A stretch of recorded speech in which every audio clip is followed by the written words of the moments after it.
Riesling likes this area. It just likes to grow here. It does well in relatively warm years that we're afraid it's almost too warm, and in cool years it still makes really good wine, and the flavors always seem to be well expressed. You know, all around is probably the best variety here.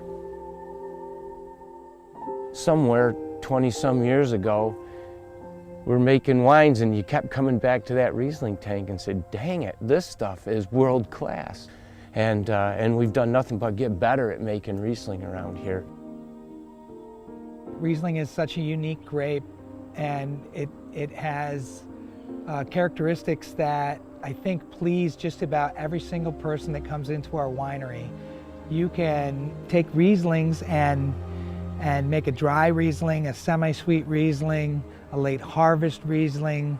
You can do so many different things with a Riesling, and there's such a diverse group of people and tourists that come into our area that I think it's a grape they look forward to tasting, and when they find that they can have their Rieslings just the way they want it because it's so diverse, it's a great reason to grow Riesling, and it prospers here. We make Riesling because we love it, and when we first started, not everybody else did love it, but we believed that it worked very, very well here in the Finger Lakes. We were close to the Finger Lakes, so that's why we wanted to be here, and Riesling was our #1 variety, and 20 years ago that was a different #1 than many of the wineries had. But we really believe in Riesling. It's great with almost every food on the planet, literally from all over the planet, and it's just fun to drink, and it makes a variety of styles, and it's just an easy to drink, fun wine.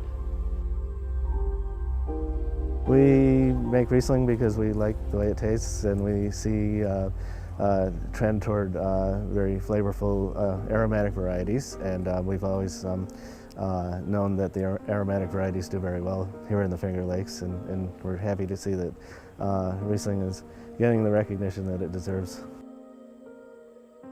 I came to the Finger Lakes after I graduated from UC Davis with my winemaking degree, and I thought, oh, that it'd be fun to go to this new wine region and stay there for a while and then go back home to California. Well, that was 1981. And I'm still here. The Finger Lakes is just so gorgeous. It's just a beautiful place to be. I mean, the vineyards slope down to these gorgeous lakes. There's no traffic. And I mean, that's on a personal level, but then the winemaking is just so fun. That the vintages every year can be something completely different. So it's not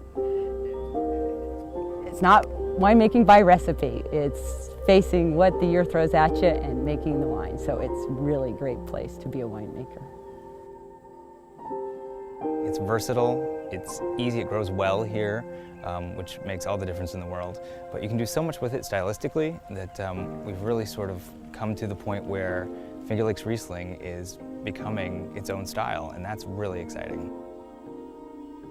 Riesling for us is really our benchmark, and it's becoming that for the region as well. More and more people are discovering Riesling in the Finger Lakes, but there are other cool climate Northern European varietals that also do well, but specifically Riesling is so consistent. Year after year we're winning gold medals in the Finger Lakes with Riesling, and also it's one of the most winter hardy of all the vinifera, so that's another reason it's so well adapted to the Finger Lakes. It's the one grape that we're absolutely confident we can make in a world-class style. We can make Riesling here, Riesling wines here that are as good as anywhere in the world. That doesn't mean they're the same. They shouldn't be the same as people's from Austria or Germany or anywhere else, but they are great, great wines. We can compete on the world stage.